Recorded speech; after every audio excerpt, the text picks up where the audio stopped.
ክቡራት ተከታተልቲ ቻናል ሰላማት ሚስተር ዚል ህፃናት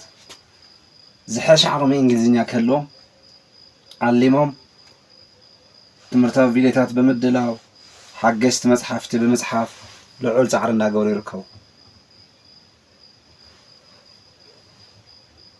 ዚል ስፖከን እንግሊሽ ቮሊዩም 1 ካብ ኬጂ ክሳብ 4 ዘለው ተምሃሮ ዘረረብነ ክኽእሉላ ዝተዳለወት መጽሓፍ ዚል እንግሊሽ ካብ ኬጂ ጀሚሮ ሳይንሳዊ ሜላ አናበባ ክኽእሉ ሓጋዚ ዝኾነት መጽሓፍ ዚል ስፖከን እንግሊሽ ቮሊዩም 2 ካብ 50 ላዕሊ ዘለው ተምሃሮ ዝርርብ ዝኽእሉላ መጽሓፍ ዚል ግራመር ዚል ሳይንስ ብምዕዳግ ቲክቶክ አካውንትና ዩቲዩብ ቻነልና ሚስተር ዚል ኤዱክ ሰብስክራይብ ላይክ ሼር ፎሎ ብምግባር ና ኩል ከባጻሕ እጃመም ይወርክቱ። ኦኬ ካብዚ ሓለፈ ዝቀጸለ ግራመር ሒዝና መጽና ኣለና እዚኣ ካብ ሳልሳይ ክሳብ 5 ንዘለው ተምሃሮ ዝተዳለወት እያ። ስለዚ nouns ወገእናስ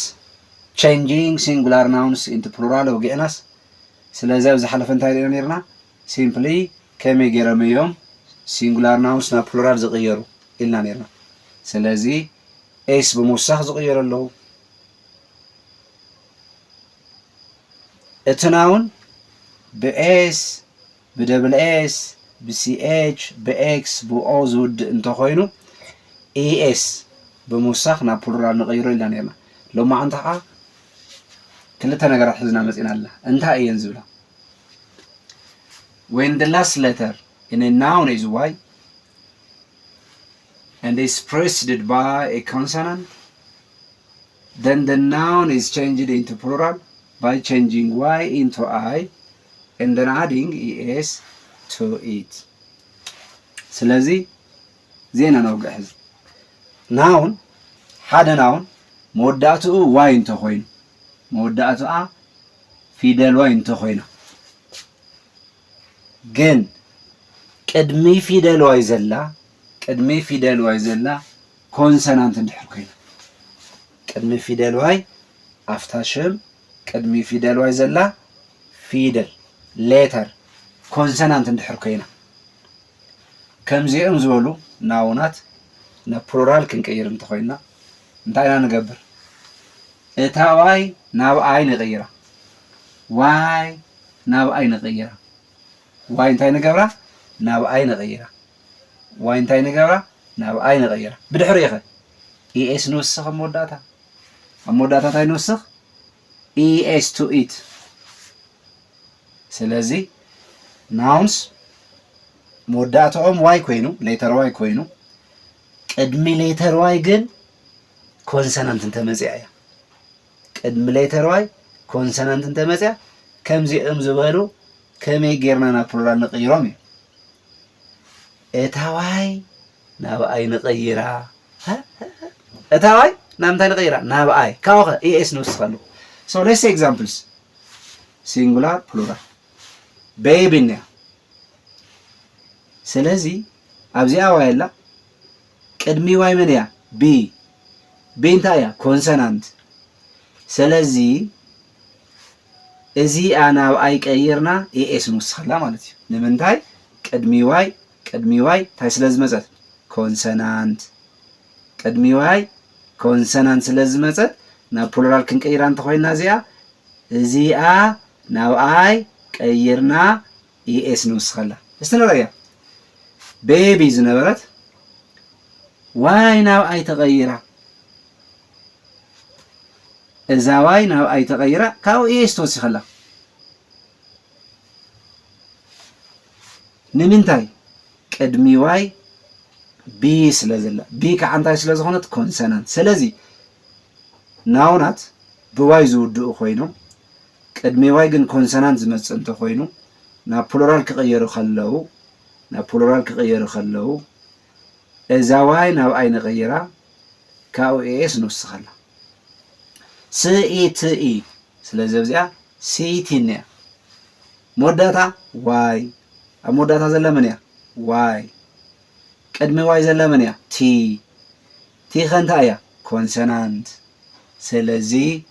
እዚያና ፕሉራል ክንቀይራ እንተኮይና ዋይ ናብ ኣይ ንቀይራ ዋይ ናብ ኣይ ንቀይራ ዋይ እንታይ ንገብራ ናብ ኣይ ንቀይራ ብድሕሪ ኸ ኢኤስ ንውስኸላ ስለዚ ስኢት ኢ ሲቲ ስገርና እያ ንምንታይ እዚኣ ናብ ኣይ ተቀይራ ንዝብል ኣብዚኣ ዋይ ቅድሚኣ ኮንሶናንት ስለዝመፀት let's see another example KOPE COPY ቅድሚ ዋይ እንታይ እኒኣ ፒ ቅድሚ ዋይ እንታይ እኒኣ ፒ ፒ እንታይ እያ ኮንሶናንት ስለዚ ቅድሚ ዋይ ኮንሶናንት ስለዝመፀት ዋይ ናብ ኣይ ንቀይራ ኢኤስ ንውስኸላ ስለዚ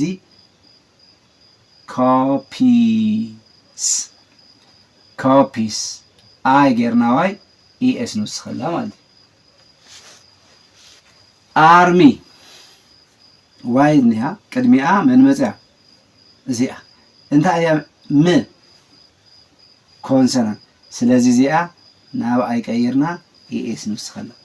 ኣርሚስ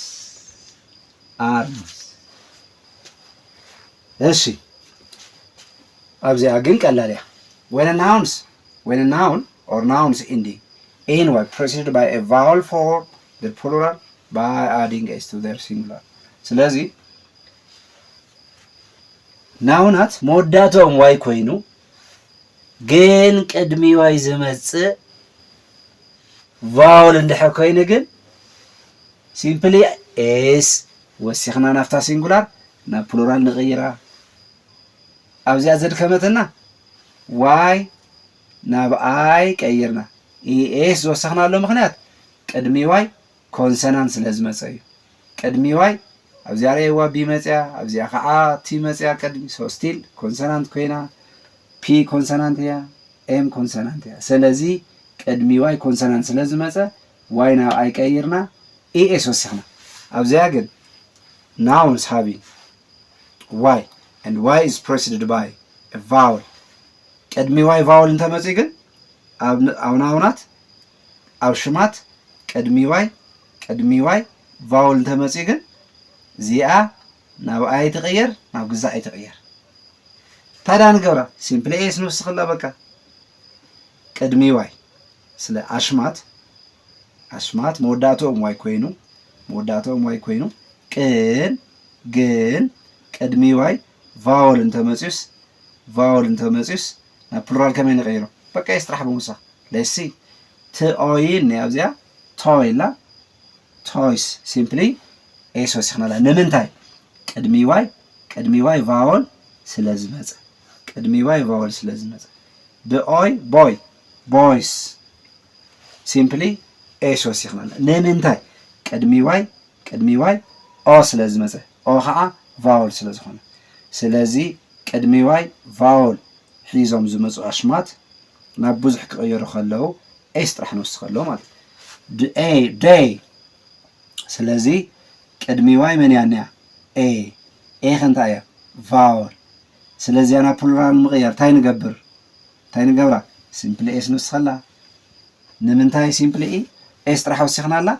ቅድሚ ዋይ ዘሎ እንታይ ስለዝኾነ ቫውል ኤ ስለዝኾነ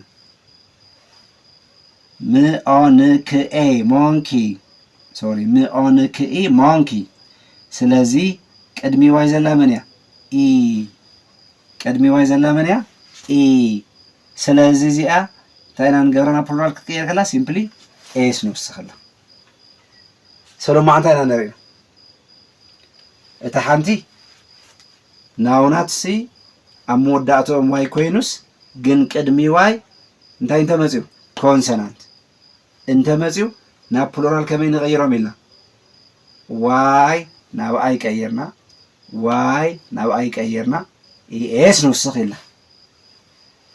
ናውናት መወዳእትኦም ዋይ ኮይኑ ግን ቅድሚ ዋይ ቫውል ድሕር ሃልዩ ግን ከመይ ጌርና ናብ ፕሉራል ንቀይሮም ኢልና ሲምፕሊ ኤስ ብምውሳኽ ኣብ መወዳእታ ኤስ ብምውሳኽ ርኢና ቶይስ ኤስ ወሲኽናላ ቦይስ ዝብል ወሲኽናላ